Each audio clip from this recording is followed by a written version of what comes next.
اهلا بيكم في مهندس الملخصات، واليوم جايب لكم ملخص فيلم بعنوان ماي توتر. بس قبل ما نبدا يا ريت تنزل تشترك بالقناه وتترك لايك للفيديو لتشجعني وتشجع القناه تكبر، وعلشان تكبر عائلتنا بوجودكم يا احلى مهندسين. وبدون ما اطول عليكم يلا بينا. بيبدا فيلمنا مع مراهق اسمه بوبي وهو يقدم بامتحان اللغه الفرنسيه، وعلى عكس البقيه فبوبي بيضل اخر واحد بالقاعه لانه ما درسش للامتحان. وبعد الامتحان بيلتقي بوبي بصديقته بوني وبتطلب منه توقيعه لكتابها، وبعدها بتطلع بسياره شاب غني. وبرضه صاحب بوبي اللي اسمه جاك بيطلع مع شاب تاني اسمه بيلي، والاثنين بيقولوا لبوبي انه يجي على حفله لبيلي حيعملها الليله. وبالليل بنشوف بوبي وبيلي وجاك بحفله التشوك تشوك وهناك بترحب فيهم المضيفه وبتطلب من البنات يظبطوهم. الشقره اللي اسمها لويزا بتكون لجاك، وواحده كبيره اسمها انا ماريا بتكون لبوبي. اما بيلي فهو المضيف، وبتربط يد جاك بالحلقه وبتبدا لويزا تظبطه، وبعدها بتبدا تلبس لبس مثير وبتبدا تبوس بجاك وين ما اجت تيجي. ولما يبدا يحس بالنشوه لويزا بتدور الحلقه وبتجيب صوت لتضربه، فجاك بطريقه ما بيقدر يفك نفسه ويهرب منها وبيغادر الحفله. وبعدها بنشوف انا ماريا بتطلع بطيخاتها لبوبي، فبوبي المسكين بيغمى عليه لانه اول مره بيشوف هيك شيء بحياته. وبطريقهم للبيت بيطلب جاك من بيلي تفسير مقبول للي صار بالحفله اللي نظمها، فبقول بيلي بانه ما كانش يعرف انه البنات كانوا حيكونوا مؤذيين لهالدرجه. وبينادي والد بوبي على ابنه وبيحكي له انه الاستاذ اتصل عليه وحكى له انه ابنه رسب بامتحان اللغه الفرنسيه، ولهيك فهو عاوز يجيب مدرسه لغه فرنسيه لتدرسه. وبرضه طلب من المدرسه انها تنام عندهم بالبيت علشان تعطي بوبي دروس حتى بالاجازه الصيفيه. وباليوم الثاني بيكون بوبي يسبح، وفجاه بتقرب عليه مدرسه الفرنسي بتاعته اللي اسمها تيري، وبتحكي له تيري بانه دروس اللغه تبعته حتبدا اعتبارا من بكره. وبيحكي والد بوبي للمدرسه تيري انه بالاضافه لراتبها الشهري فحيعطيها 10,000 دولار لو ابنه نجح بامتحان الفرنسي، وبيطلب منها تضل ببيته لغايه ما تخلص تدريس بوبي، فبتوافق. وباليوم الثاني بينما تيري بتدرس بوبي بيسالها بوبي اذا عندها حبيب، فبتحكي له بانه كان عندها بس تركوا بعض. وبيوم بيجهز بيلي بنت ليلى بوبي، بينما جاك وبيلي حيكونوا بالبار. وبعدها بوبي والبنت بيعملوا تشوك تشوك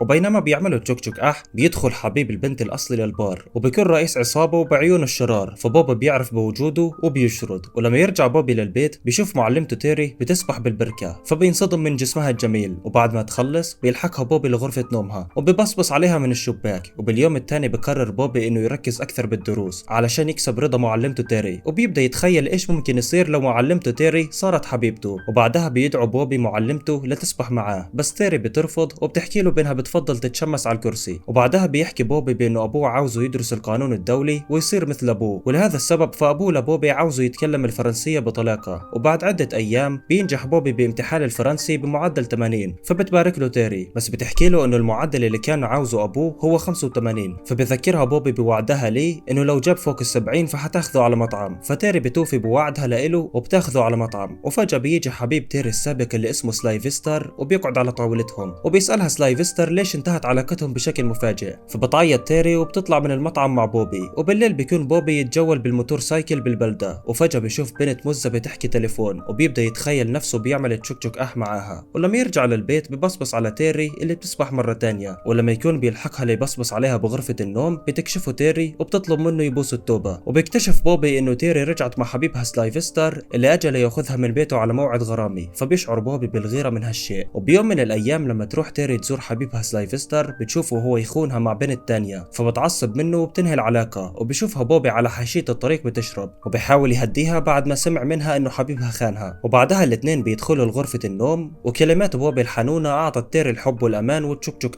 وبيوم عيد ميلاد بوبي بيكون والد بوبي وتيري يتكلموا عن اداء بوبي بالفرنسي، وبعدها بيطلب والد بوبي منها انها تنام معاه مقابل فلوس، بس تيري بترفض وبتطلع. وبالليل بيروح بوبي لغرفة تيري لينام معاها، وقبل ما يفوت بتذكره انهم مش بعلاقة حب وبينها مش عاوزة بوبي يتأذى بسببها، فبيحكي لها بوبي لا لا لا لا, لا ولا يهمك خلص. وبيوم بيكون بوبي يقرأ مجلة عن الوضعيات المثيرة بالحديقة، وفجأة بتظهر صديقته القديمة بوني وبتاخذ الكتاب منه، ولما تعرف عن شو الكتاب بيتكلم بتستفزه بشوية كلمات وبتروح. وبيجي يوم ساعد بوبي لأنه أبوه وأمه بيروحوا على رحلة بنهاية الأسبوع، مما يعني إنه بوبي حيضل بالبيت مع حبيبته المدرسة تيري، وبيعمل معاها كل أنواع التشوك تشوك اللي شافها بالكتاب. وبآخر امتحان للفرنسي بينجح بوبي بامتياز بعلامة 91، وعلشان يحتفل بياخذ بوبي تيري للشاطئ. بس يا فرحة ما تمت، تيري بتحكي لبوبي بإنه شغلها بتعليم بوبي الفرنسي خلص وحترجع لفرنسا بكرة لتشوف عيلتها، فبيزعل بوبي وبيشعر بالإحباط. وببارك والد بوبي لابنه بالنجاح، وبيحكي له بإنه حيعطي تيري 10,000 دولار زي ما وعدها، فبعصب بوبي لأنه ما كانش يعرف بموضوع ال10,000 دولار. ولما يشوف تيري تيري بيواجهها بكلمات قاسية وبيحكي لها بأنها نامت معاه بس علشان تاخذ ال10,000 دولار، فبتلطشه كاف. ولاحقا على الساعة 2 بالليل بيروح بوبي لعند صديقته بوني وبيطلب منها تطلع معاه على السينما، فبتحكي له بأنها ما بتقدرش لأنها مرتبطة بشاب غني وهو الشاب اللي شفناه بأول الفيلم مع سيارة. فبيعترف لها بوبي بأنه بحبها وبأنه الشاب الغني مش الشخص المناسب ليها. بالله جد اطلع عليه وطلع حالك. فبتضعف بوني أمامه وبتبوسه، وقبل ما تطلع تيري للمطار بيقترب بوبي وتيري من بعض وبيعتذروا عن كل شيء صار بالماضي. ولهون بيخلص ملخص فيلم ماي توتر. اشترك بالقناة يا صديقي، فعل زر الجرس، اترك لايك للفيديو لتدعم نمو القناة واستمرارها، واشوفكم على خير بالملخصات الجاية ان شاء الله. كان معكم اخوكم عرسان من قناة مهندس الملخصات.